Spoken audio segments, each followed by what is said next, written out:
point, this is a knife switch point, whereas it is a switch point that comes up and it meets right against the gauge of the running rail. On the newer switches, we've actually got what we call a Samson switch point, and that goes underneath of this rail. And so when the locomotive or whatever is coming across it comes onto that switch point, is actually a very smooth transition, whereas this right here gets wore and we have to come out and keep welding them. You can see on that one how it's been welded a lot. You can see the weld marks, and that's just wear of a switch point. So switch points wear the most. Frogs will also wear as well, and so we have to take care of frogs by welding them up too. But I'll show you how this switch point throws.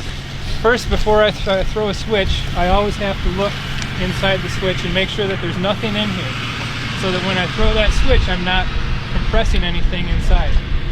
So my switch point here is clear, so now I can come back over. I can take my hook out. Before I throw it, I'm going to look once more and make sure that I've got nothing coming at me. Again, Dave is here to let us know that. Step on right here. Sometimes the switches will pop up, and you have to be watching out for that, so that if it pops up, you're out of the way.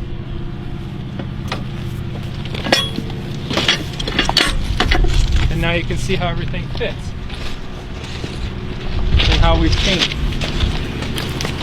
So this point you can see is nice and tight. If people talk about a gapped point on a switch, there will be a space between right here, so that if a truck or a wheel set comes through, it would pick that point, and that point would then come to the center, and you'd have wheel sets going both ways on the switch. So you don't want a gapped point on a switch. You want it to fit nice and tight. Is it still done manually? Yes, that's all still adjusted manually. Some switch nomenclature here. Of course, we've got our switch stand. These ties are going to be called our headlock ties. You'll notice that they're a little bit longer, and that's the only purpose of them, is to hold the switch stand. We've got our connecting rods here. These two rods, which are also adjustable. You can see the cotter pins and how that can adjust. The bridle rod connects the switch stand to the connecting rod. Our gauge plate is right here, and that is a solid piece of steel that holds gauge right there at the switch points, because you have to hold gauge there. As you work your way through the switch, these are our switch plates. These switch plates get oiled every winter, so that when snow and ice occurs, they don't freeze up.